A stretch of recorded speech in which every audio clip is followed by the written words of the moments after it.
conversation. I think Jordan, and this hurts me to say, but I think he elevated the sport more than Brady Yes. elevated. Like football has been, we did a story about it recently. Football's been the most popular sport in the United States by ratings since like 1974. But I think basketball was really elevated by Jordan's presence more so than football was elevated by Brady's. I don't think there's anybody that could raise football. It's already number one. So that's right. The other thing with Brady, he's the guy, especially a Jets fan, like you love to hate him. And as much as I hate him, I gotta respect him. 2 decades to do. I just love to love him. Yeah. I have nothing. He can't. I say all the time. My wife gave me 1 ring. This guy gave me 6. He's much more important. Anyway, we're live. Hey, welcome America to Unscripted. It's the show, as you can tell, where we educate and inform the general public. And then what we do is we interview the very best and brightest that LinkedIn has to offer. Today's guest, he's the owner of Unishippers 1763. What a year. Sammy Janowitz, thank you for coming on the show. Right on. Thanks for having me. Hey, it's going to be a fun one, especially because we have a geographical relevant story to you. You're in New York. We have a New York story. But before we get to that, I think okay, so let me just say this before we get started. I know you've seen the show because your friend was on, but I like to start with the national day. So every day in the United States is something. It doesn't have to be Christmas or Easter. Sometimes it's National Pen Day or National Computer Screen Day. Today, though, it's a good one. Today's National Pickle Day. Oh boy. How do Love it. Oh, hey, look, you get a fan. Pickle Day. Okay. I have a theory about pickles, and this bit never goes over, but maybe you will understand because from what I understand, New York has delis. That's a thing that you guys have there. Okay. Hear me out about pickles. First of all, I'm a big fan. Second of all, I think that as a species, we've evolved so much that we now have pickle etiquette. Hear me out.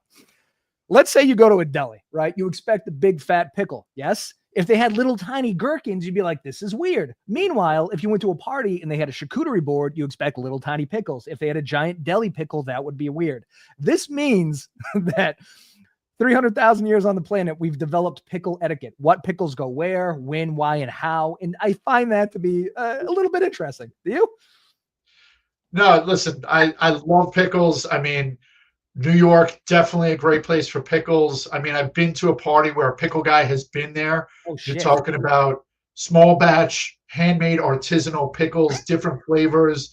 And he will he's like a pickle sommelier and tell you what kind of pickle you need. Then he'll take the pickle juice and put it like in a martini or something. Oh. It's wild.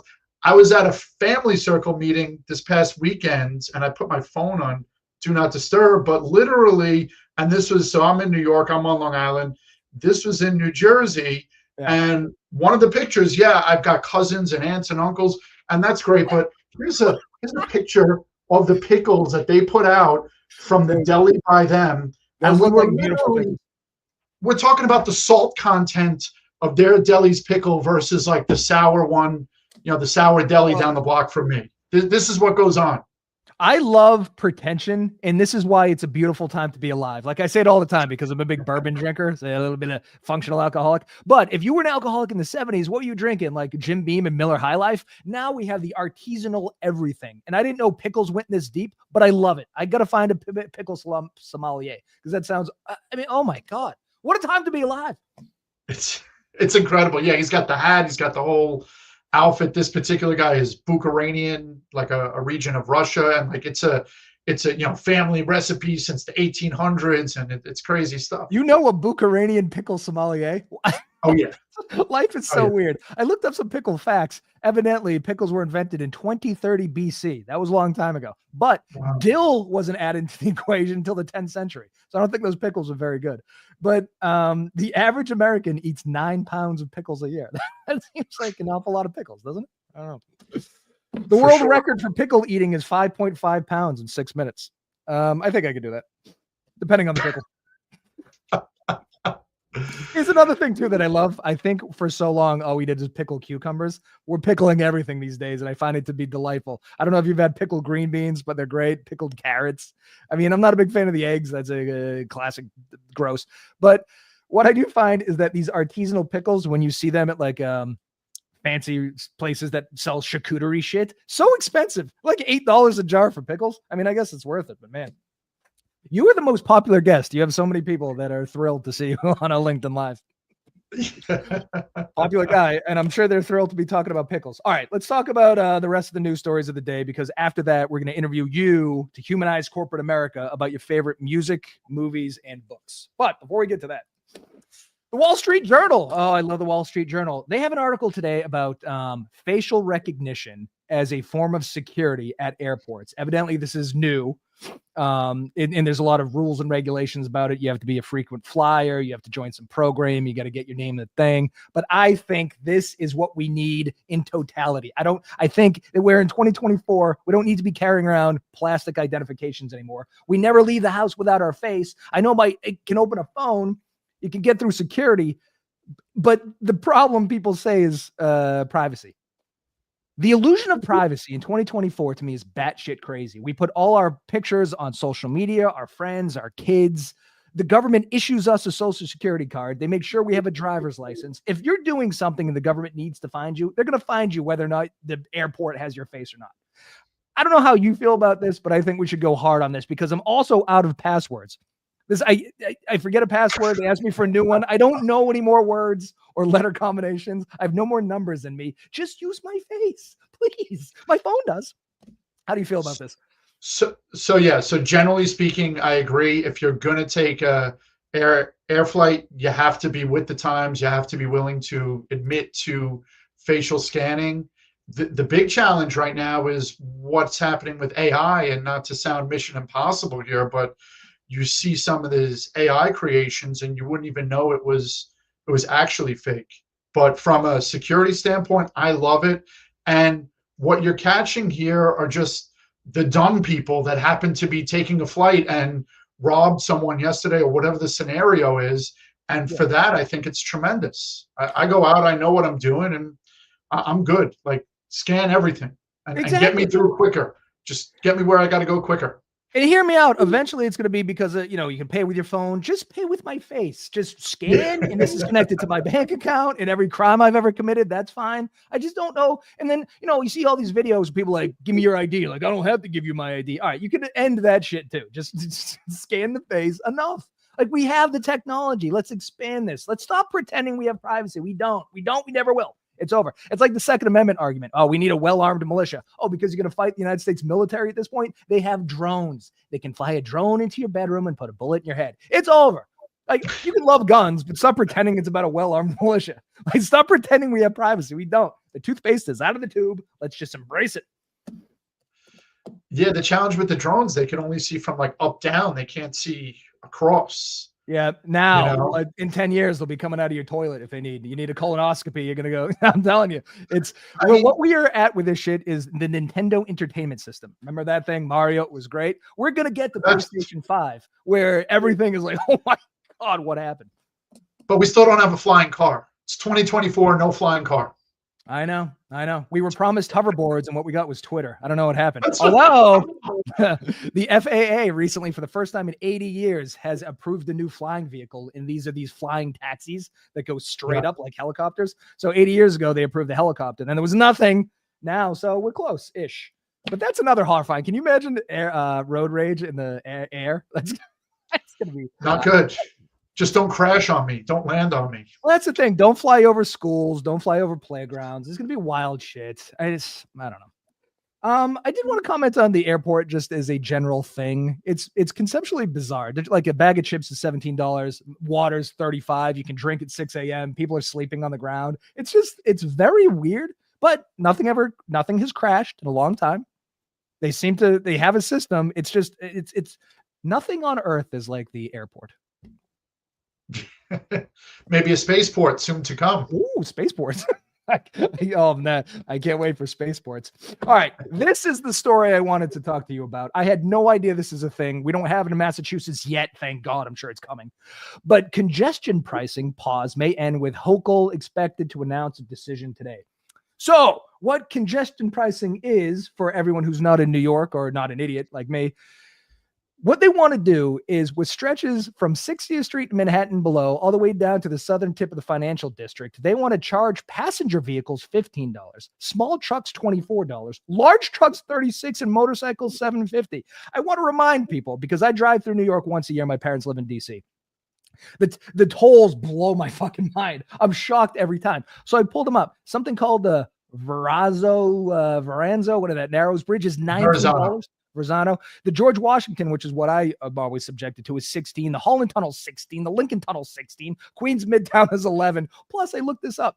New York has the highest combined state and local tax burden of any state in the union at 15 point now. Now they're going to ask you to pay more money just to get into Manhattan. What is going on?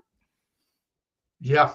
No, it's crazy. So from the lens that I'm in the transport industry for trucks and everything, obviously I have to be against it. But for passenger cars, I don't mind it to the extent that make the trains and buses free, right? Make all of mass transit free. You'll get so many vehicles off the road. But it's challenging. They're taking more and more lanes. I'm a biker also. I'm in favor of having bike lanes, but between the bike lanes, pedestrian lanes, I think either Park or Fifth, they're busy expanding the sidewalk because there's no room for people to walk on it during rush hour. They're moving it into the lane, so they need room. It's a problem. I'm surprised you don't have, they don't have it in Boston, because the traffic in Boston, if you think it's bad in New York, Boston doesn't move. We had a warehouse in Boston way back when, and it was easier for our delivery guy in Boston to load out of New Jersey twice a week than to go back and forth to the warehouse in Boston, mind you, to deliver to Boston and the surrounding areas. That's how insane the traffic is up there. So that's what it's really trying to avoid. But well, this is off subject, but Boston's particularly stupid because Boston was built for horses. There's still cobblestone roads and shit. Like, at least New York finally figured out a grid system. We were just way too dumb. We're like, yeah, put over the roads. They just figure it out. Who cares? So it's particularly dumb. But so is part of this deal that mass transit will be free, or are you just hoping that that's part of the thing? That's in my fantasy world, in my mind, that it should be free. Because the other problem is, especially if you have multiple people, it's cheaper to just drive, even with the expensive tolls, because the mass transit's expensive. I've had a joke where, so I've commuted in my life to from New York to Florida for a day, same day. And let's just go with that one rather than go off an epitaph. But I've commuted, my joke has been, with the discount, with the Spirits Frontiers out there, I've commuted to Florida for a day cheaper than I could commute to New York City for a day. That's outrageous. For me, a round trip to New York City is $25 peak. Like, it's crazy. And I'm close to the border of the city. You go further away, it's more expensive. Some people, that number is $30 or more the further away from the city. See, this is one of those things that confuses me fundamentally. So let's take abs, for example. Abs, from what I understand, I've never had them. Very difficult to get. You can't eat past 7, no carbs, no drinking, get to work out a lot, do a lot. My thing is, are abs going to get you enough like extra sex that it makes all the pain and effort worth it? You know what I'm saying? I don't think they are. I don't think the sex to abs ratio is what people want it to be. New York, is it worth everything that you're paying? The unbelievable taxes, the congestion, the tolls, the everything's crowded all the time. Is it so great that it's worth it? Oh, there's nothing in the world, especially this time of year, like New York City. Don't get me wrong. Boston, awesome town, love it. Philadelphia, I could go on and on about all the awesome cities that I've been to. Yeah. There is nothing like the New York experience. Broadway, Christmas tree, downtown, especially you're a foodie like me, abs, forget it. My abs like a party ball.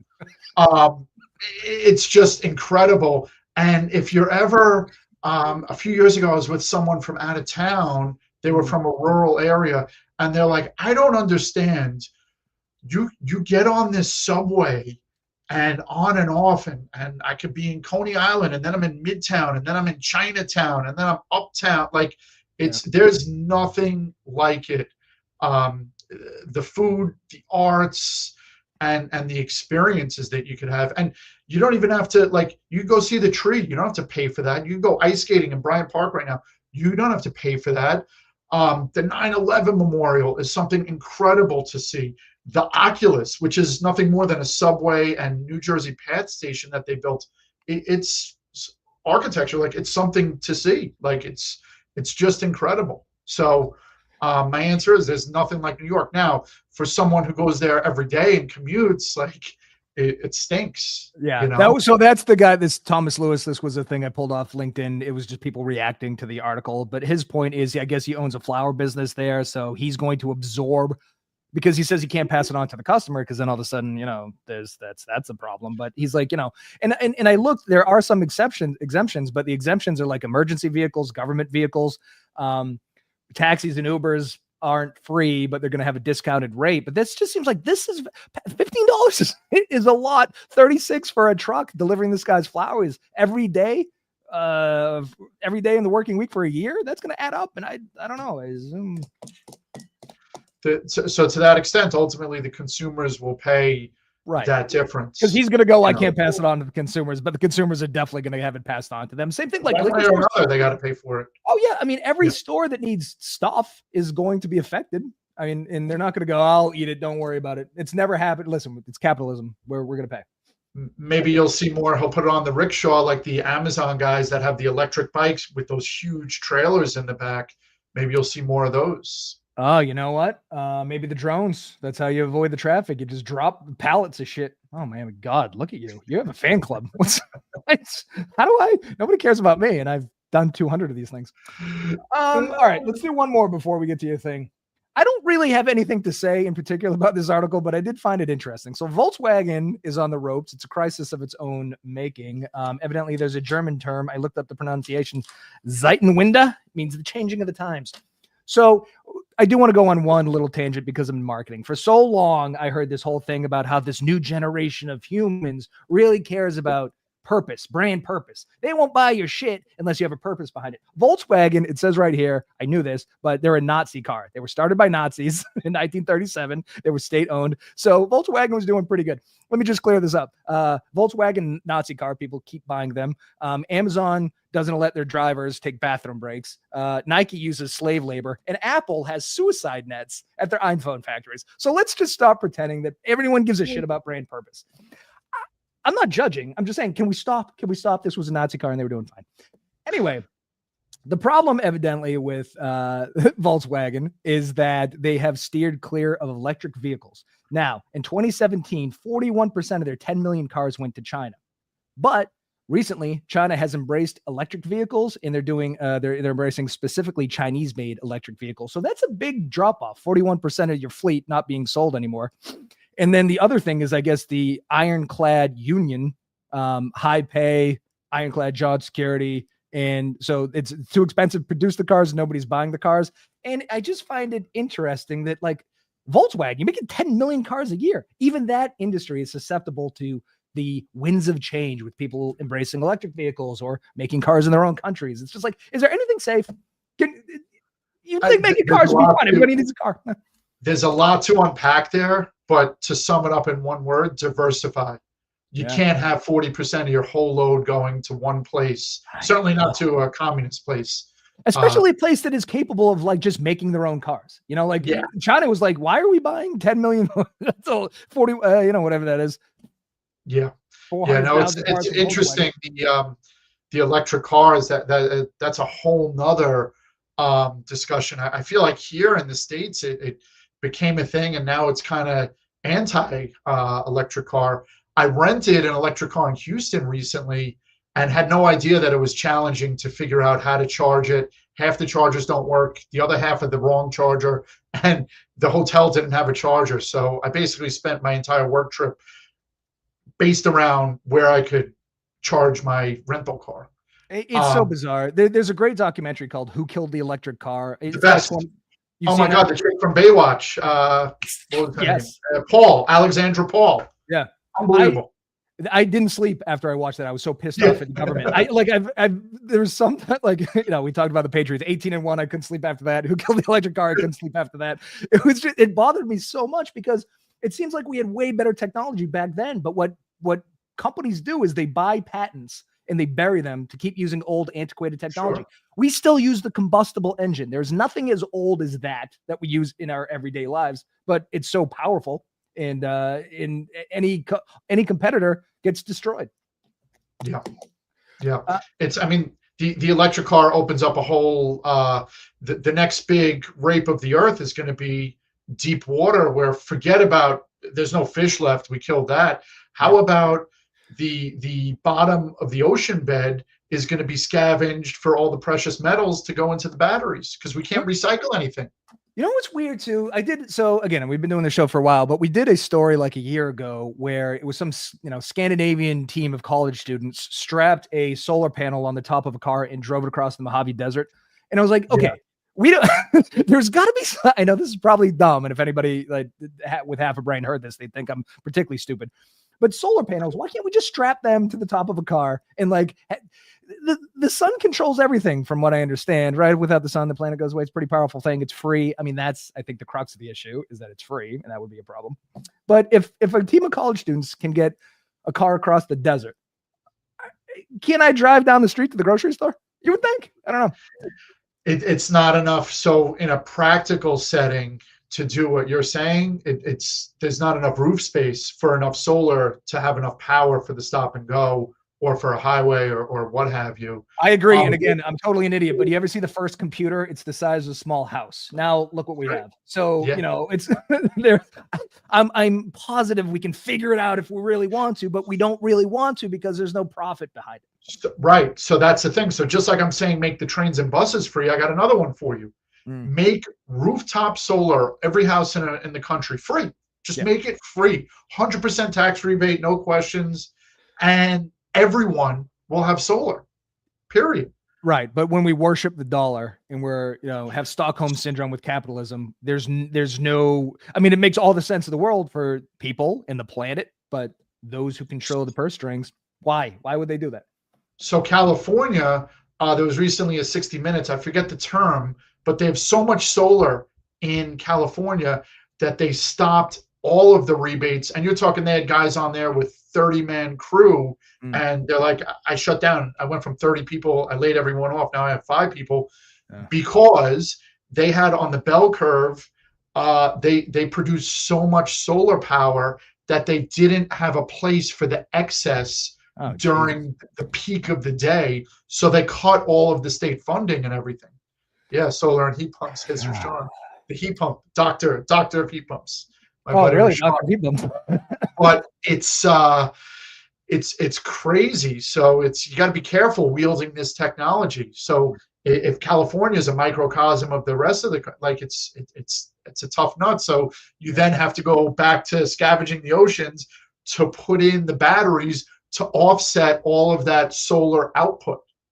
We're definitely going to die, right? Like, we're the last generation. Well, maybe not us. Our kids are definitely the last generation. We're going to die.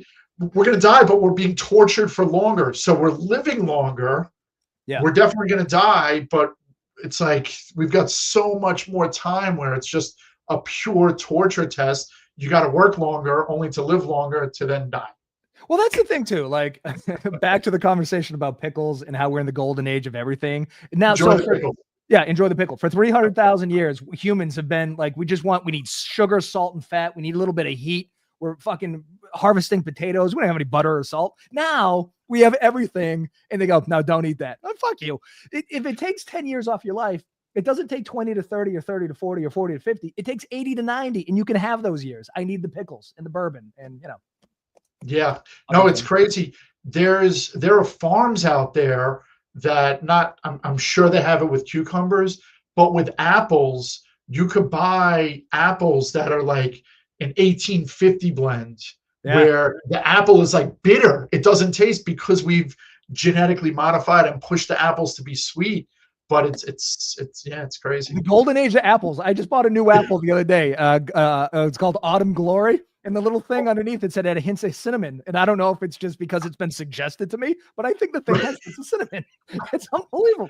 Have you ever had a A pluot is like 3/4 plum, 1/4 apricot. And I'm so glad that there's scientists out there just genetically modifying fruit monsters because they're so good. I mean, listen, we're all going to die. We're going to mine the ocean floor for stupid bullshit that's going to kill us all. Smush the fruits together. Let's have a little bit of a good time. But it always comes back to the dollar because the cotton candy grapes, instead of $5 for a package, they're $9 for a package. I know, but they're so good. It's like they're so good. Here's the problem: they're the Manhattan of grapes. It's worth as long as you love them, it's worth the $9. See, covering these stories every day too. So I don't want to go like, oh, we covered the story, but we did this other story about drones. So they're using drones in the Ukraine-Russian war.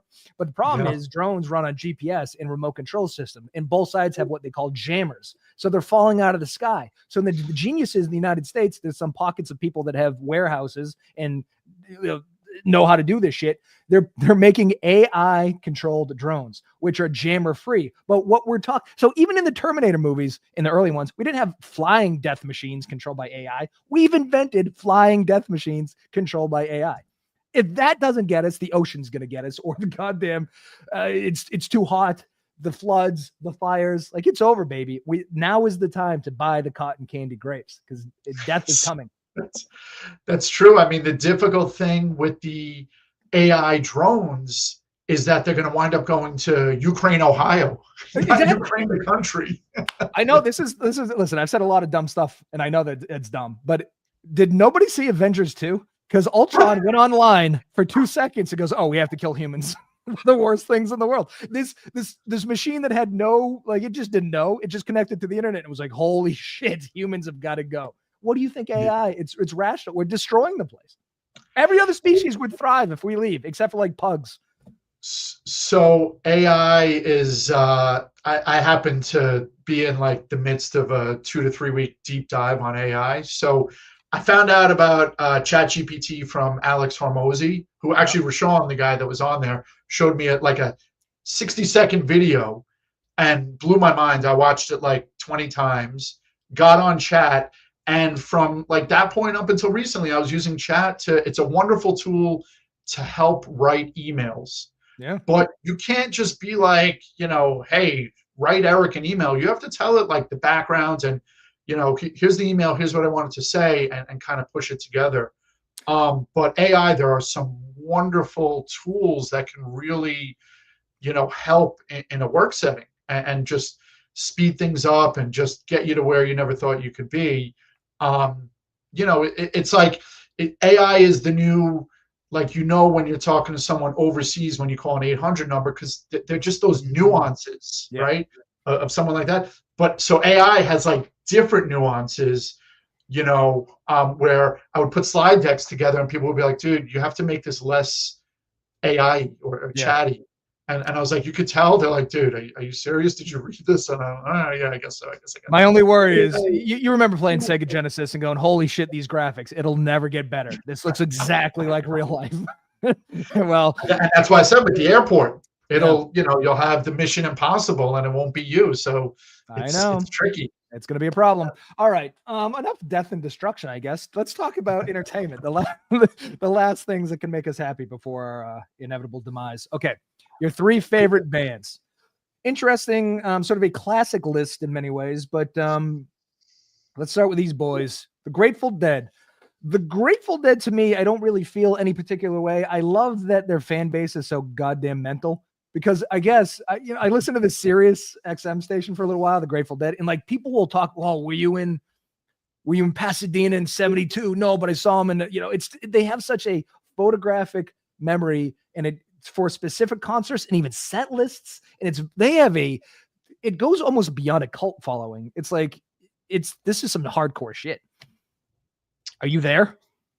Oh yeah, I am. So you're talking about in the 90s, I had hundreds. I had, wooden racks with tapes. I actively traded, and you are one. Definitely one of the reasons why I still have a Sirius XM. Not most people are like Howard Stern. I'm like Grateful Dead channel and Lithium channel, which we'll get to. The wonderful thing about the Grateful Dead is they have such a huge range. Forget about the offshoots of Jerry Garcia bands and the individual artists in the band. You have that 60s kind of experimental rock, Pigpen, and just various members. Then you have my favorite, the 70s or the 70s. My favorite period happens to be 79 to 80. The guy on your right, Brett Midland, the keyboardist, that was my favorite. Like I listened for Brent. And then you have, I didn't see him with that lineup, but I've seen the original Dead format in multiple venues, multiple states, and it's just, there's nothing like a Grateful Dead concert. Hate to say it that way. I got my wife into it, my kids into it. I mean, the last trip we took, I forget where we were going, but literally listening to Grateful Dead channel, and then it would be a quiz. I would say the song. I would figure out if it was live. I would try and pinpoint what year it was, or if it was an album, which album, who was in it, and so forth. And it kind of blew my son's mind. He would like look everything up. He's like, how do you know this is in the 72 to 74 period, and so forth. Just incredible. It's experiential. It is experiential. How many shows have you been to? 15 to 20. Wow. I'd have to count the ticket stubs. I still have all the ticket stubs. Is it as weedy as the general public? Like, is there a lot of weed going? And no judgment. I think all drugs should be legal. I'm just saying they're a very weed band, right? Like that seems to be baked into the culture of the Grateful Dead. So I think even more so than that, more of a acid shrooms, back in the day. But yeah, no, it was, you go to a show and, if it's an indoor show, there's going to be weed everywhere. Back in the 90s when I was going, it was either, a pipe or a joint. It would just be passed around. If you wanted it, you want, it didn't have to be, doesn't have to be. Certainly plenty of weed. Yeah. This just got me thinking about drugs associated with bands because, like, I'm a big hair metal guy. Hair metal is definitely cocaine. Like Motley Crue. I don't know that you would call Guns N' Roses hair metal, but like that sleazy sort of Sunset Strip LA stuff, like that's definitely coke. They get weed. Your next band we're to go, that's definitely heroin. It's just weird. But I did want to say now that, so Massachusetts on the ballot, this last thing was the legal decriminalization of psychedelics. Somehow it lost. We asked the public and no one was like, you have to do mushrooms. Just like the question was, those of us who do want to do mushrooms, can they do mushrooms? And people were like, no, absolutely not, which is fucking crazy. But I'll tell you this, music on mushrooms is, for an atheist, it's as close as you're going to get to a spiritual experience. So I'm sure that works with them. Pink Floyd, and Spangle. Listen, do me a favor. Go listen to Spangle on psychedelics. Oh my God. Your next band, near and dear to my heart. Nirvana. What? So this is quite the leap from Grateful Dead to Nirvana. So you can say that, but certain periods of the Grateful Dead, maybe not the screaming, maybe not the electric, but they can be on an equal with some of the stuff Nirvana has done.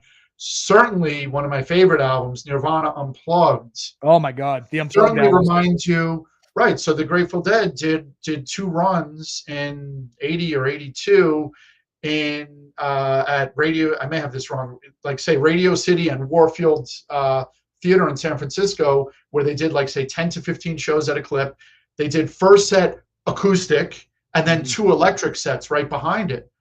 So you look at something like that from Nirvana Unplugged, and you say, okay, that sounds like the acoustic stuff, and especially that show because Kurt had it in his mind that we're not doing the commercial hits. I mean, they did anyway, but they were just going to do stuff, Vaseline's, David Bowie, just covers and just. It's just incredible. And Grateful Dead, by the way, did a tremendous amount of covers.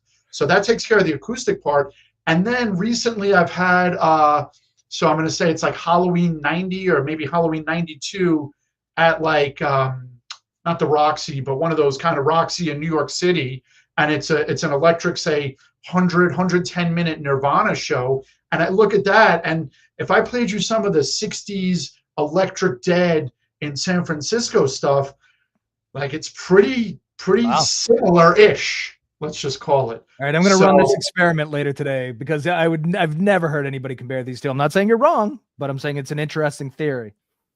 Yeah. How old? So Nirvana, there's this general idea that they the songs that you listen to in middle school and high school will play at your funeral. Like this is just the soundtrack of your life seems to pause at some point. So Nirvana came out. I think they were huge in like 93, 94. I was 13, 14 at the time. Yep.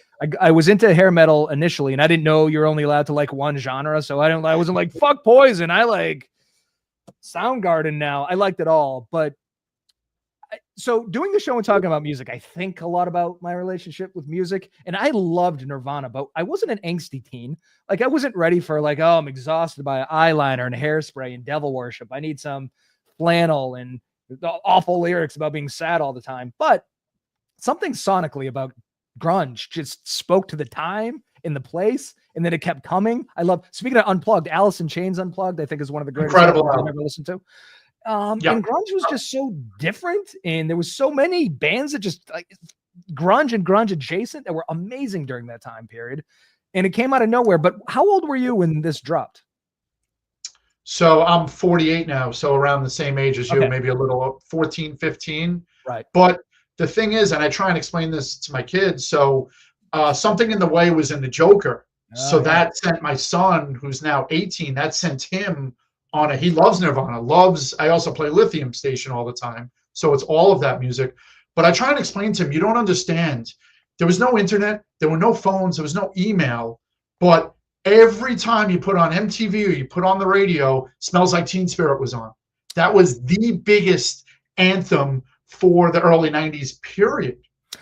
That's such a good point, too, about MTV was gigantic. People will never understand that didn't live through it, how big that channel was and what they did for music and people's love of music. And that the video was chef's kiss, fucking unbelievable. Just in the high school gym, in the cheerleaders, in the thing, his hair's covering his face the whole time, and the moshing. It was just like, oh my God, this is unbelievable. Yeah, no, it's awesome. I mean, Butch Vig did, so you take that and then you just do a dive for days. Butch Vig, who I think either the drummer or the bassist for Garbage, which you know they were cool also. They have some great stuff. He did, I don't know what format or where I saw this, but maybe it was on like a Netflix show about either Nirvana or Nevermind. And he tells about how they were in the studio, and for Something in the Way, Kurt's like on an acoustic guitar, like leaned all the way back in a couch. You could barely hear him.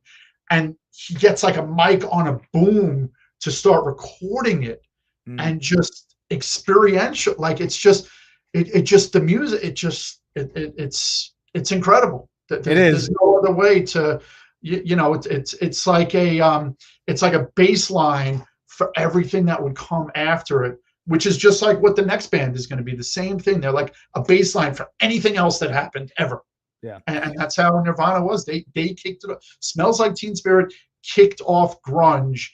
And don't get me wrong, there's like so much other incredible grunge stuff, but it was, of course, it was the shot that are around the world in terms of music. And here's the other thing. Okay, I talk about this all the time, but the death of the monoculture is good in some ways and bad in other ways.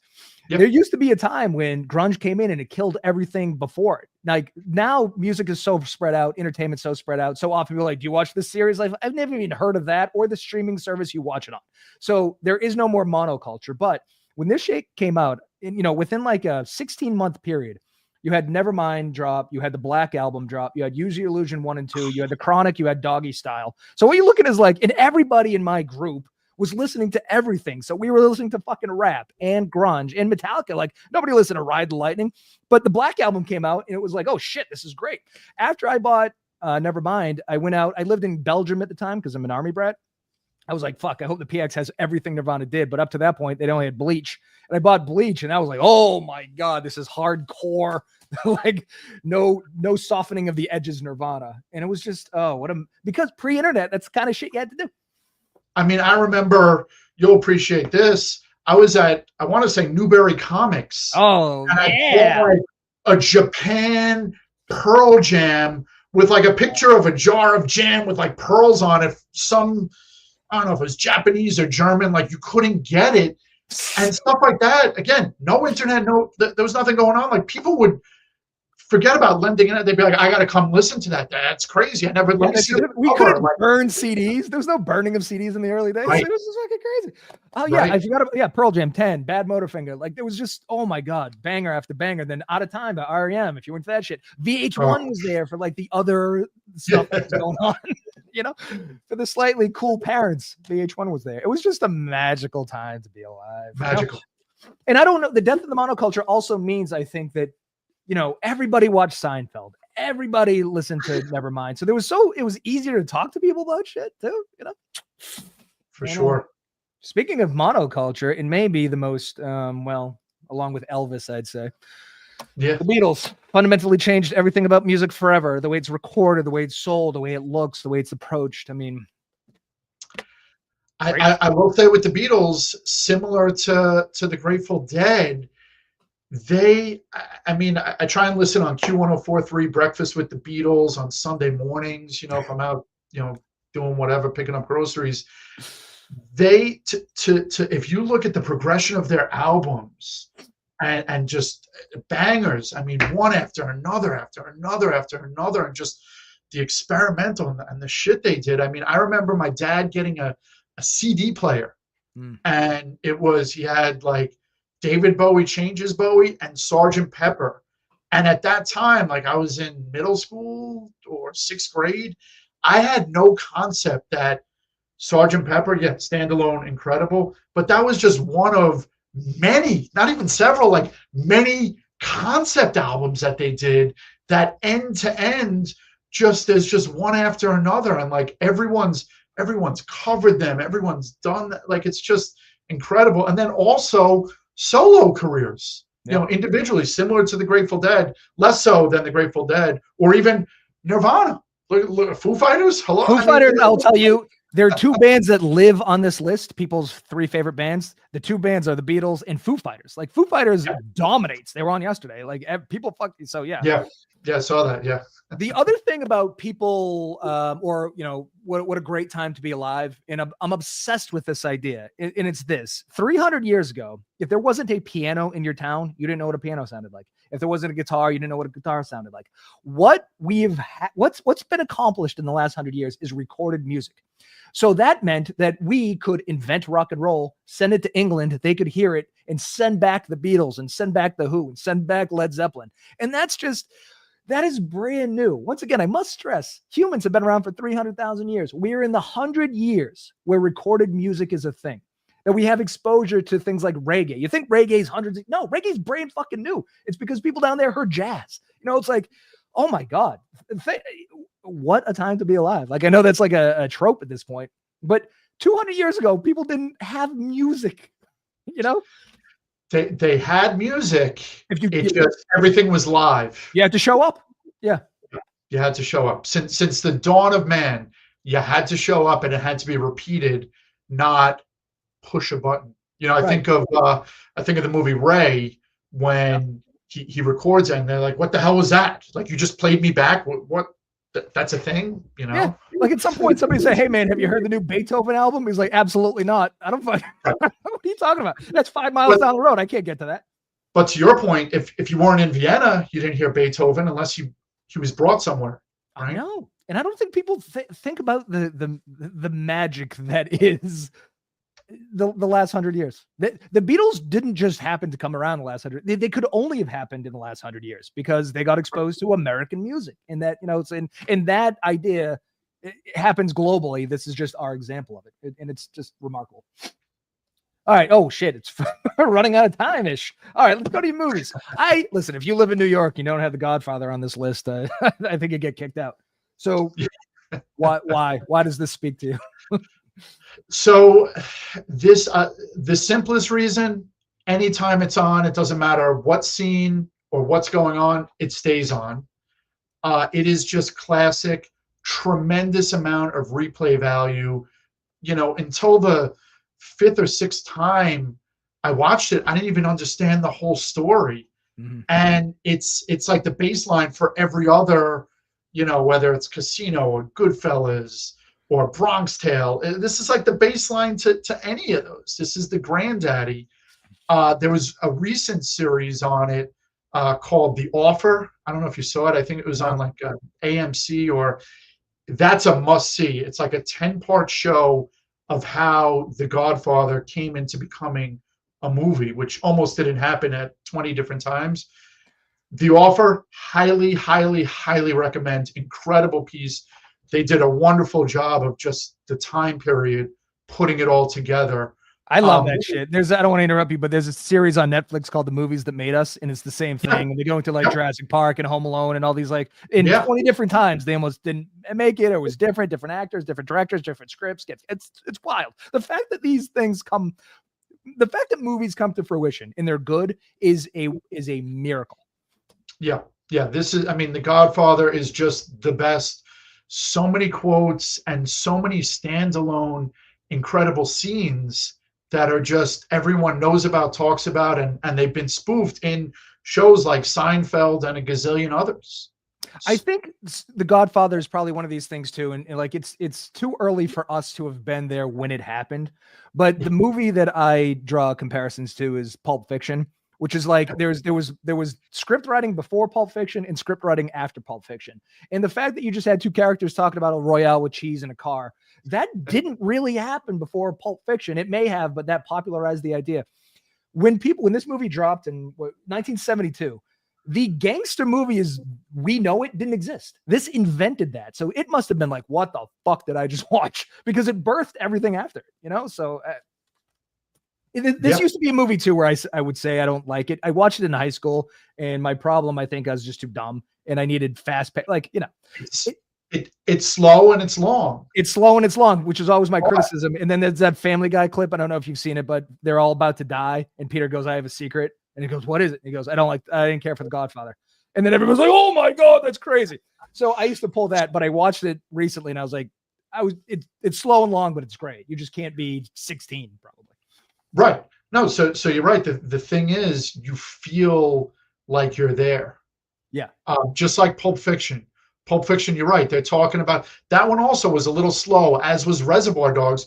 And all three of those movies, well, except for Pulp Fiction, because Pulp Fiction's bananas, but like, say, Reservoir Dogs and the precursor to Pulp Fiction and The Godfather, you try and watch it, it's slow, you can't get into it. But once you watch it a few times and you realize the magic that's there, like, you feel like you're in that car. Like, my son literally, he's like, "Oh, you shot Marvin in the face." He said that like 1,000 times. You know what it is? This is a parallel here too with Tarantino, because I watched an interview and he goes, "What I loved." So the question was to Tarantino, what is your favorite movie that you made? And he said Jackie Brown. And he said the reason is, in the 70s, when he used to love movies, for the first hour or so, you would just hang out with the characters. Then when stuff happened to them, you were emotionally invested in it. And I guess I went back and watched Jackie Brown, and he's right. For the first hour of that, nothing really happens, but you're kind of getting to know people. And I think there was a structure to a movie in the 70s that comes across as slow to us today, but what they were doing is character building. So then when somebody gets shot in the face, you care, as opposed to, you put De Niro in anything, it's going to be good.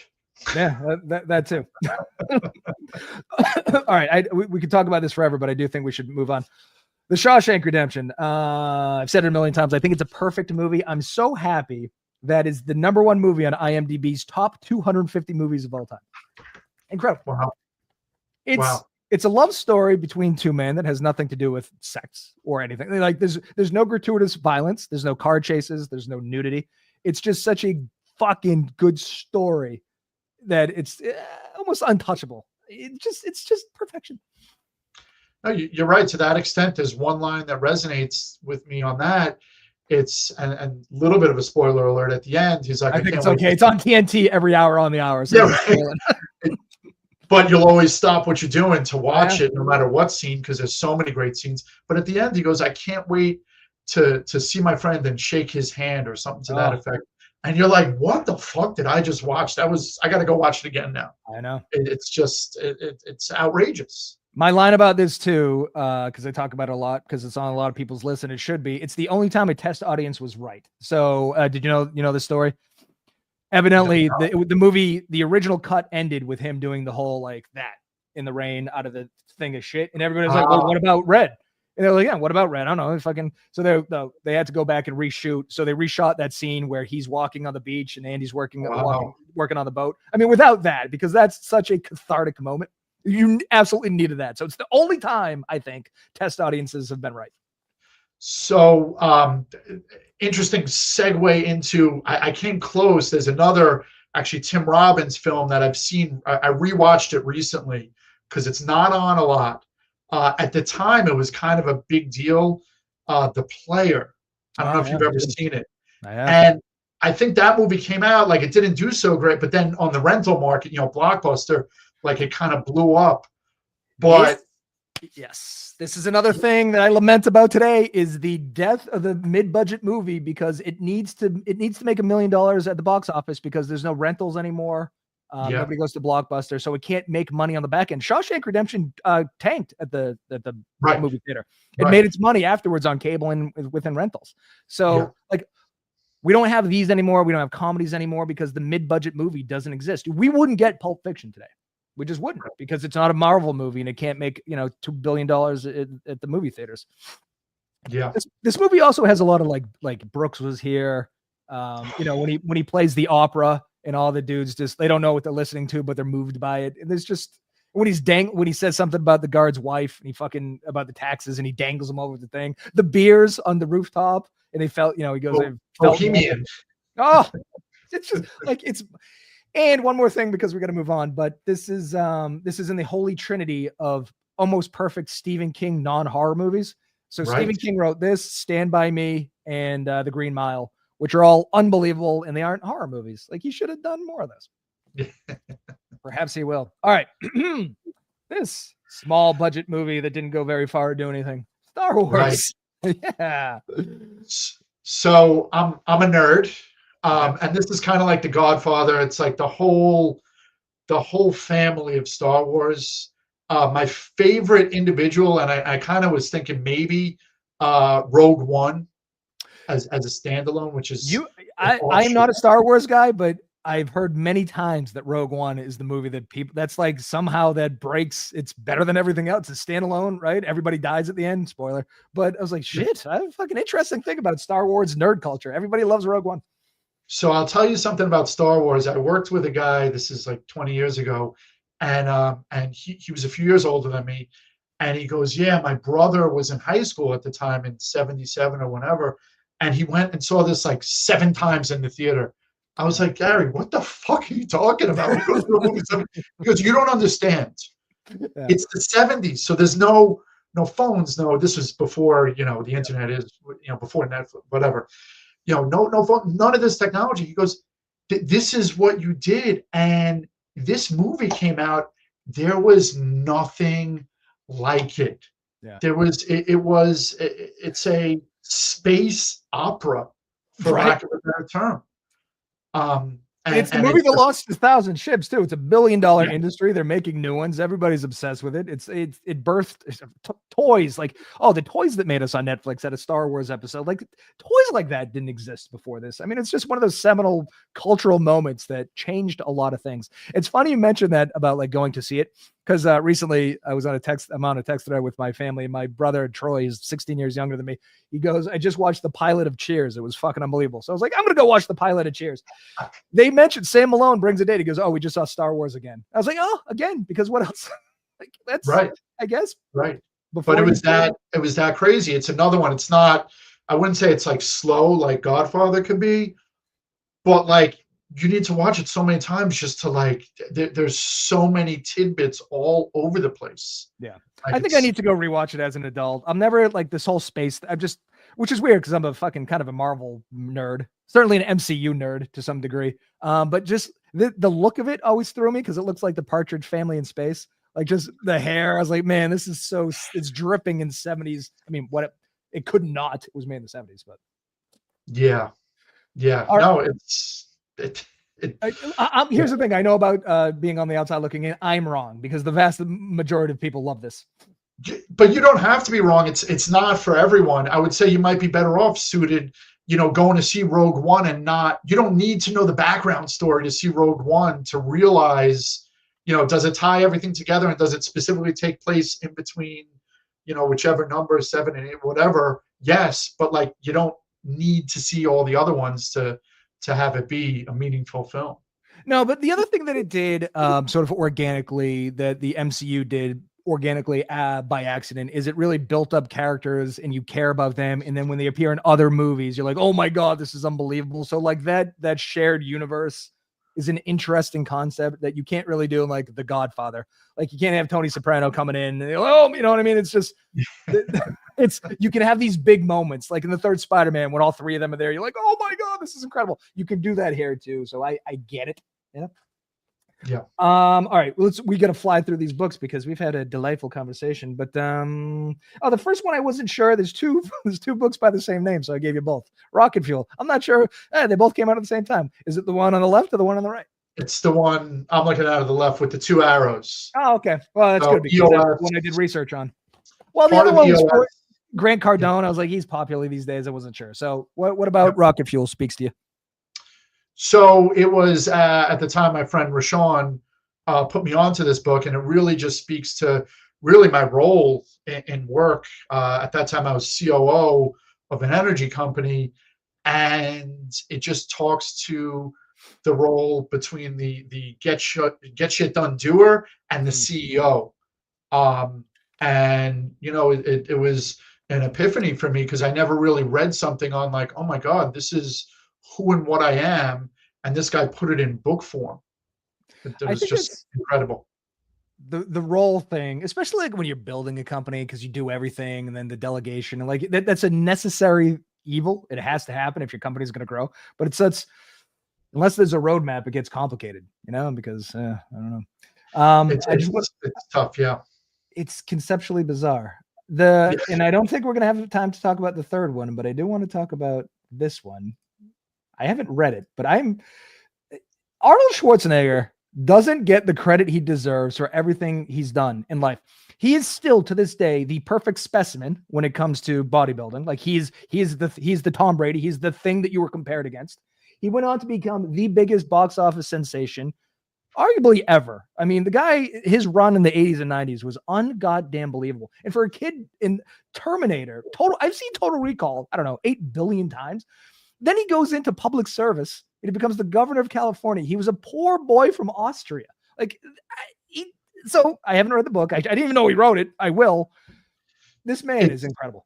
It's relatively new, and I'll go super quick on this one. It's everything you said, and he puts that. It's the quickest, easiest read, and it's just awesome. And the moral of the story is get off your ass and be useful and get shit done and stop crying, because that's the generation. That's like my kids' generation right now. Your kids are a little younger. They're almost there, but it's like, why? I don't have just do it. And you don't need to be told that you did a good job, and no one needs to know that you do. Just do it. Yeah. So I saw a thing, interview with Carl Weathers the other day, and on the set of Terminator, like he noticed that Arnold ran up and down a 20-mile hill and came down and lifted weights. And then he was like, well, I saw him go to the gym at 4 a.m. So I went at 3:30. And then I saw Arnold go at 3. So they came at 2. It was like, you can't outwork the man. I don't know why he's not recognized as maybe the greatest human of all time. Outside of he banged the maid. That's what rich famous people do. Like, I don't know what to tell you. They keep getting upset like Dave Grohl had a kid outside of wedlock. What do you think rock and roll drummers do? Right, that's what you're supposed to do. That's what you're supposed to do. Yeah, it's like when people get a pet tiger and it eats them and they're surprised. Like, what do you think tigers do? Ugh. Anyway, it's the only smudge on Arnold's otherwise perfect resume. So, you know what? Unfortunately I have to go right at because I have a call with Gary Puddles, our mutual friend. He's awesome. Love him. Great. I got to tell you how I met him. He bought the company he bought was a vendor of ours. Oh. And our people are like, we got to get the new owner. He wants to talk to you guys. And I'm like, we're one of like, thank you. So many clients and everything. And they're like, he doesn't care. He speaks to every one of his clients. And I've, hit him. He's just a regular dude. Like you see him at a trade show and like he could own 26 companies, which he does, or he could be taking the garbage out. You wouldn't know it. He is awesome. I loved your bit with him and the bands and Oh, he's in bands and just yeah, he's awesome. Well, much like awesome. you, and I'm not just saying this to kiss your ass, but like you both of you were great guests, and you were very interested in this stuff. Like you were very into your bands, you were very into your movies and books. Like that kind of makes the show work. So you two were great. You're right. 26 companies. Like who fuck? That's a lot of companies. He's a genius, and you would not. What's nice about him, unlike other geniuses who have huge pedigrees, which he also does, he's not busy trying to tell you that every second. And so many of these guys, like I call it the H-bomb. Like they got to drop the H-bomb within 90 seconds of meeting them. You realize that they went to Harvard because they told you. Of course. Like going to CrossFit or being a vegan. Like, oh, okay, everyone's going to talk about it. Do you want in the next 30 seconds, you want to talk about Unishippers 1763?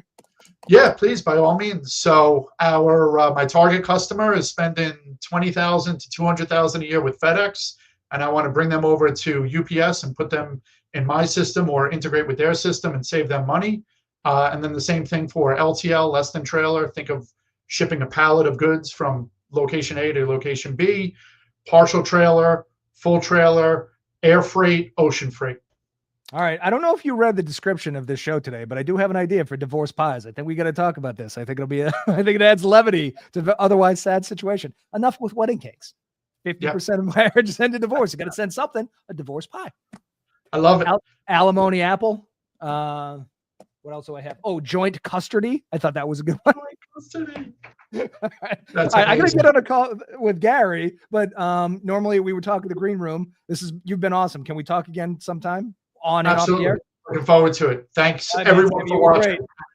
Yeah, thanks for watching. Your fan club, they're going to be thrilled with your appearance. You're unbelievable. All right, listen, I'll be back Tuesday, America. Have a lovely weekend. It's going to be great. Sammy, we'll be in touch. Thanks. Bye-bye. Thank you. Bye.